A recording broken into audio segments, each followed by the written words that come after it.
بسم اللہ الرحمن الرحیم وصلی اللہ علی النبی الکریم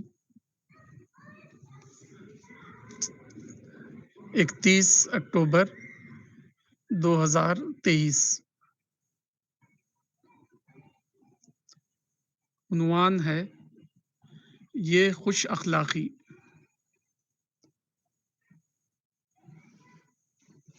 خوش اخلاقی کی سب سے زیادہ عام قسم وہ ہے جو بد اخلاقی کی بدترین قسم ہے۔ اس کی ایک صورت وہ ہے جس کو تاجرانہ اخلاق کہا جا سکتا ہے۔ ایک کامیاب دکاندار اپنے ہر گاہک سے انتہائی خوش اخلاقی کا معاملہ کرتا ہے، مگر اس خوش اخلاقی کے پیچھے ذاتی مفاد کے سوا اور کچھ نہیں ہوتا۔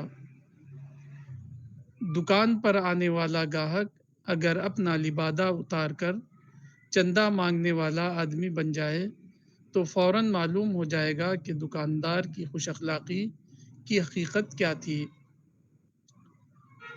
خوش اخلاقی کی ایک قسم وہ ہے جس کو تہذیب کہا جا سکتا ہے۔ یہ قسم خاص طور پر جدید تعلیم یافتہ طبقے کے درمیان رائج ہے۔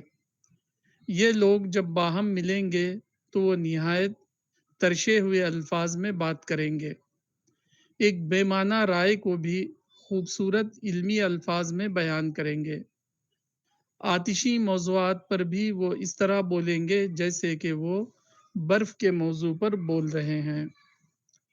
اپنے مخالف سے بات کرتے ہوئے ایسا رویہ اختیار کریں گے جیسے ان کا اختلاف سراسر علمی اختلاف ہے، اس کو ذاتی مفاد سے کوئی تعلق نہیں۔ لیکن زیادہ گہرائی کے ساتھ دیکھیے تو معلوم ہوگا کہ ان سب کی حقیقت مصنوعی اخلاقیات سے زیادہ اور کچھ نہیں۔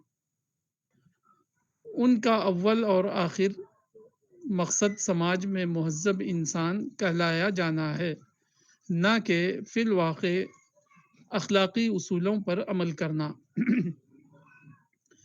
خوش اخلاقی کی ایک اور قسم وہ ہے جو بڑوں کے یہاں پائی جاتی ہے۔ جو لوگ ان سے چھوٹے بن کر ملیں ان سے وہ پوری طرح خوش اخلاق بنے رہتے ہیں۔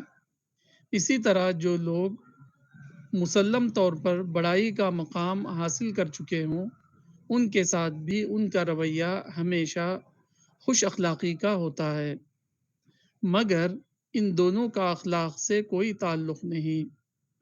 اول الذکر کے ساتھ ان کی خوش اخلاقی دراصل ان کے اس عمل کی قیمت ہوتی ہے کہ انہوں نے ان کی متکبرانہ نفسیات کے لیے غذا فراہم کی۔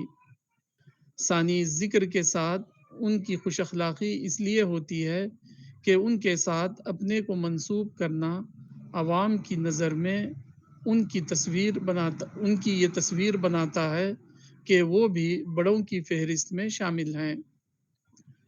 یہی وجہ ہے کہ یہ بڑے اس وقت اپنی خوش اخلاقی کھو دیتے ہیں جب کہ کوئی آدمی ان کی بڑائی کو چیلنج کرے، جب وہ کوئی ایسی بات کہہ دے جس سے ان کی متکبرانہ نفسیات پر زد پڑتی ہو۔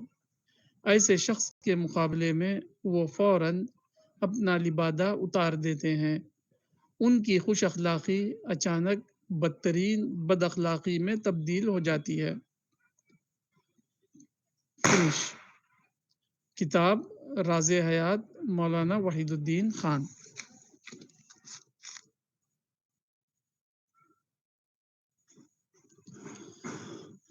یہ ایک آرٹیکل ہے جو مولانا نے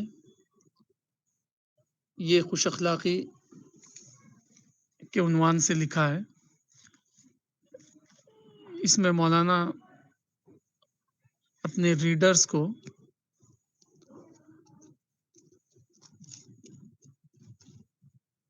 ایسے اخلاق سے اوپر اٹھانا چاہتے ہیں جس کی خدا کے پاس کوئی ویلیڈیٹی نہیں ہے۔ مولانا اس آرٹیکل سے انسان کو مصنوعی سوچ، مصنوعی تہذیب، مصنوعی اخلاق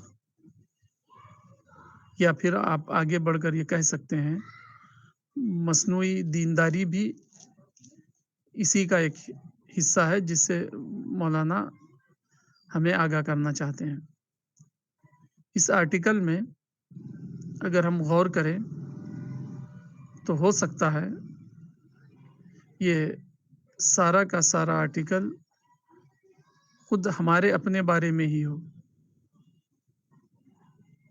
ایسے بہت سارے اوکیزن زندگی میں آتے ہیں جب کہ ہم ایکسپوز ہو جاتے ہیں۔ مثلاً ڈیلی لائف میں جب ہم کوئی کال ریسیو کرتے ہیں، اگر کبھی کال کرنے والا ہمیں اریٹیٹ کر دے اور ہمیں پتہ نہ ہو کہ وہ کون کال پر ہے، تو ہم فوراً اس کے ساتھ اس لینگویج میں بات کرتے ہیں شروع کرتے ہیں جو کہ ایک بااخلاق انسان کی لینگویج نہیں ہو سکتی۔ غالباً اس وقت ہماری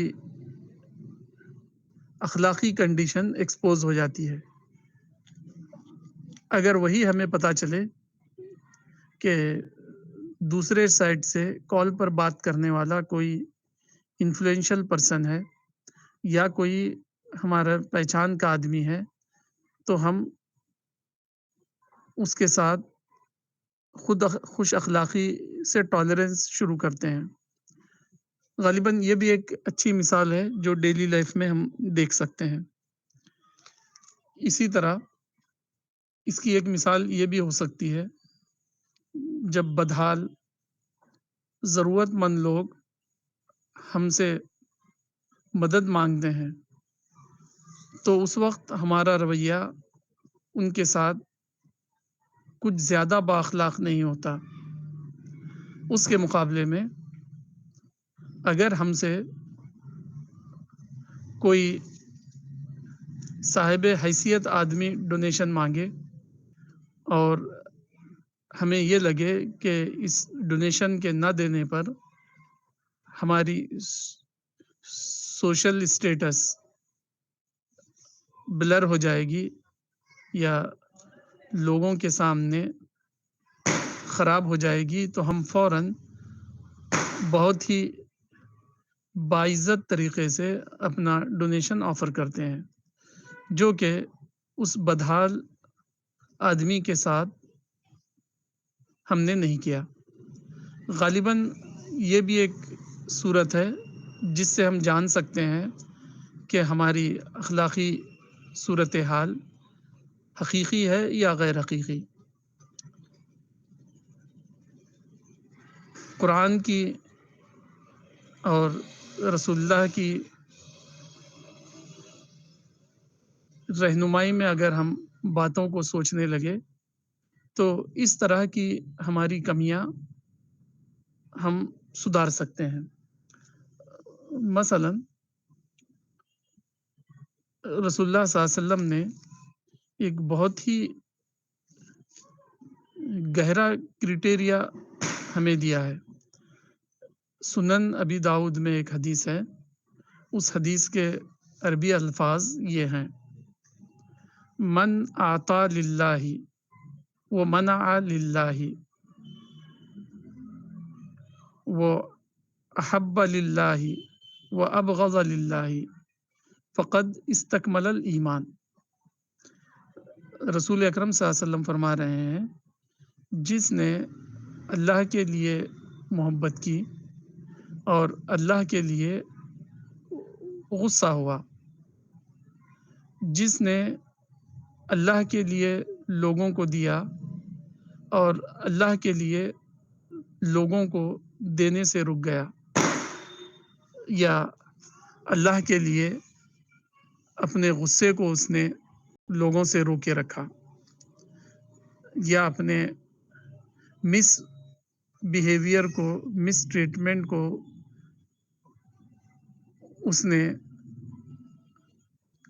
انجام دینے سے اپنے آپ کو بچا لیا، تو رسول اللہ کہتے ہیں فقد استکمل الایمان، اس کا ایمان گویا کہ مکمل ہو گیا، گویا کہ اس نے ایسے کردار کا اظہار کیا جس سے ایمان کی تکمیل کی خواہش ظاہر ہوتی ہے۔ یہی بات کو سورہ الدہر میں اس طرح کہا گیا ہے، وَيُطْعِمُونَ الطَّعَامَ عَلَى حُبِّهِ مِسْكِينًا وَيَتِيمًا وَأَسِيرًا، وہ اللہ کی محبت میں کھلاتے ہیں ضرورت مند کو، یتیم کو اور قیدی کو، اور ان کا احساس یہ ہوتا ہے انما نطعمکم لوجہ اللہ لا نرید منکم جزاء ولا شکورا، ہم بے شک تمہیں کھلا رہے ہیں اللہ کو پلیز کرنے کے لیے، اللہ کی رضا کے لیے، ہم تم سے کوئی ریٹرن یا نذرانہ شکر کی امید نہیں رکھتے۔ تو گویا کہ سورہ الدہر کی یہ آیت اور سنن ابی داؤد کی یہ حدیث ہمیں اپنے اخلاق کو چیک کرنے کا ایک بہترین کرائٹیریا دے رہی ہے۔ جس خوش اخلاقی میں خدا شامل ہو، وہ خوش اخلاقی بہت ہی اونچی اور ویلیبل بات ہے، اور جس اخلاق میں خدا شامل نہ ہو، خدا سے پانا اور خدا سے محروم ہونے کا خوف شامل نہ ہو، گویا کہ وہ خوش اخلاقی لوگوں سے پانے اور لوگوں سے محروم ہونے کے خوف پر بیس کرتی ہے۔ تو یہاں سے یہ بات نکل کر آئی، if your morals are based on to receive from God, your morals are approved and precious in the sight of Almighty Allah. And if your morals are based on to receive some return or some respect or some gratitude from other than God, these morals are rejected and valueless. So we have to adopt the moral that based on receiving from God, not from receiving from other than God. تو یہاں سے ہمیں اس article میں ایک important بات نکل کر آ رہی ہے، وہ بات یہ ہے کہ ہم خوش اخلاقی کو اس لیے نہ اپنائیں کہ کسی کے پاس ہمیں ریسپیکٹ ملے گی، کسی کے پاس کوئی بڑا نام ملے گا یا کوئی ریٹرن ملے گا، بلکہ خوش اخلاقی اس لیے اپنائی جائے کہ خدا سے ہمیں اس کے عوض میں اونچا اجر اور اونچا ریسپیکٹ ملے گا۔ ریسپیکٹ اور ریٹرن کو چاہنا بری بات نہیں، لیکن from whom you want to receive, this is main subject. یعنی آپ ریٹرن، ریوارڈ اور ریسپیکٹ جو چاہ رہے ہیں، اگر وہ خدا سے حاصل کرنے کے لیے ہے تو یہ تو ایمان کی ایک گریٹ سائن ہے۔ اگر خوش اخلاقی اس لیے ہے تاکہ لوگوں سے ریسیو کریں، لوگوں سے پائیں، لوگوں کے درمیان معزز کہلائے، تو پھر یہ خوش اخلاقی وہ خوش اخلاقی نہیں جو خدا اور اس کے پیغمبر کی طرف سے اپروو کی گئی ہے۔ تو میں اس پر اپنی بات کو ختم کرتا ہوں اور دعا کرتا ہوں کہ اللہ تعالیٰ مجھے اور آپ کو وہ مورلز، وہ خوش اخلاقی اپنانے کی توفیق دے جو خدا کے پاس ویلیڈیٹی رکھتی ہو، نہ کہ وہ خوش اخلاقی جو خدا کے پاس ریجیکٹ کی جائے گی۔ السلام علیکم۔